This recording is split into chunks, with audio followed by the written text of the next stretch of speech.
So believe you me, it's one of the most important, very important class of preposition.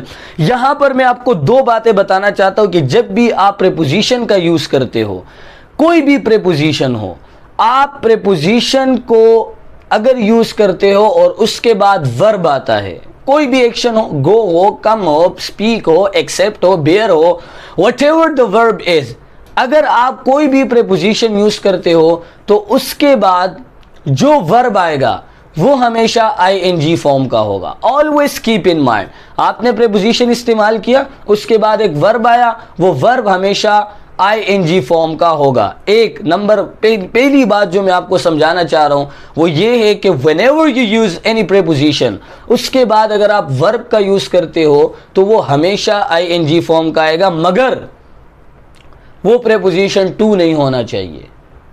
To भी एक preposition है, आपने to का भी यूज करना है, and to is also preposition. वाहिद एक प्रेपोजिशन है जिसके बाद अगर आप वर्ब का फॉर्म इस्तेमाल करते हो, मैं उसके बाद की बात कर रहा हूं, अगर आप टू के बाद वर्ब का यूज करते हो तो वो कभी भी आईएनजी फॉर्म का नहीं आ सकता. ये दो बातें नोट करो. अगर कोई भी प्रेपोजिशन हो और उसके बाद वर्ब हो तो वो वर्ब की आईएनजी फॉर्म होगी.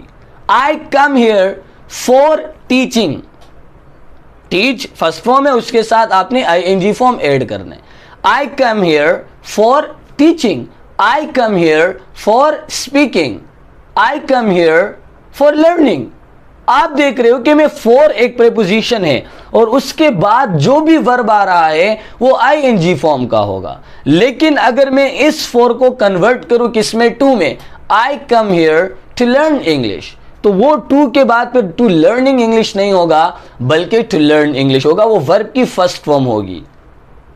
समझ रहे हो ना मेरी बात. जो मैं कहना चाह रहा हूं कि अगर आप एक प्रेपोजिशन का यूज करते हो तो उसके बाद अगर वर्ब आता है तो वो वर्ब हमेशा आईएनजी फॉर्म का होना चाहिए.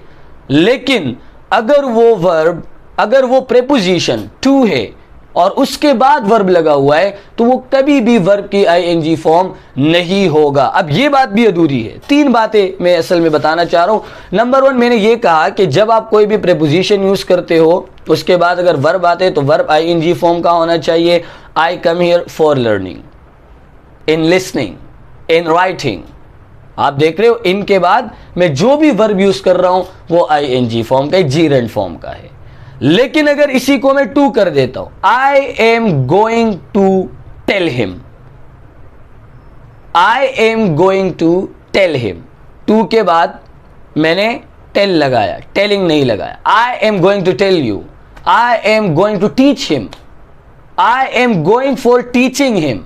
फॉर लगा तो आईएनजी लगेगा, टू लगेगा, कोई भी प्रेपोजिशन हो लेकिन टू ना हो. अगर टू है तो उसके बाद वर्ब की फर्स्ट फॉर्म आनी है, वर्ब की ना सेकंड फॉर्म आ सकती है. देखो, टू वाहिद प्रेपोजिशन है जिसके बाद आप वर्ब की फर्स्ट फॉर्म का यूज करोगे.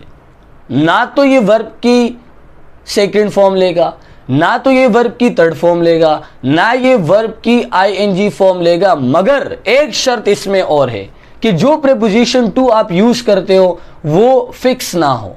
अगर तो वो फिक्स है, जैसे पिछले वीडियो में हमने फिक्स प्रेपोजिशंस पर बात की, अगर वहां पर टू फिक्स है तो फिर उसके बाद वर्ब की आईएनजी फॉर्म का होना जरूरी है. मैं इन जेन्युइन बात कर रहा हूं कि जब आप प्रेपोजिशन को नॉर्मल तरीके से यूज करते हो वहां पर वर्ब की फर्स्ट फॉर्म आनी है. जब आप प्रेपोजिशन टू को छोड़कर जितने भी प्रेपोजिशन हमने आपको पीछे पढ़ाए हैं उनमें अगर बात करते हो तो वर्ब की आईएनजी फॉर्म आना जरूरी है. लेकिन अगर टू फिक्स है, जैसे प्रेफर टू, जैसे look forward to, I am looking forward to meeting you. अब टू के बाद मैंने आईएनजी की फॉर्म लगा ली. क्यों? क्योंकि टू यहां पर फिक्स है. एक पूरा प्रेपोजिशन हमारे पास है कि लुक फॉरवर्ड टू, तो यहां पर ये जो टू प्रेपोजिशन है ये फिक्स लगा हुआ है पूरे वर्ड के साथ. तो I am looking forward to meeting you. अगर ये फिक्स ना होता तो फिर मैं यही कहता I am looking forward to meet you. तो प्रेपोजिशन के ये 3 आपने बातें याद रखनी है कि जब आप प्रेपोजिशन को यूज करते हो उसके बाद अगर वर्ब आ रहा है तो वर्ब की आईएनजी फॉर्म होनी चाहिए, लेकिन अगर वो टू प्रेपोजिशन में यूज कर रहे हो तो उसके बाद वर्ब की फर्स्ट फॉर्म आएगी, और अगर वो टू फिक्स है तो उसके बाद वर्ब की आईएनजी फॉर्म आएगी। अगेन हम रिपीटिंग 3 बातों का आपने ख्याल रखना है।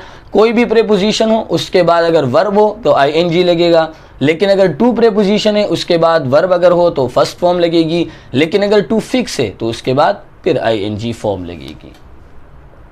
आई होप कि आपने कुछ नया सीखा होगा। Do subscribe this channel.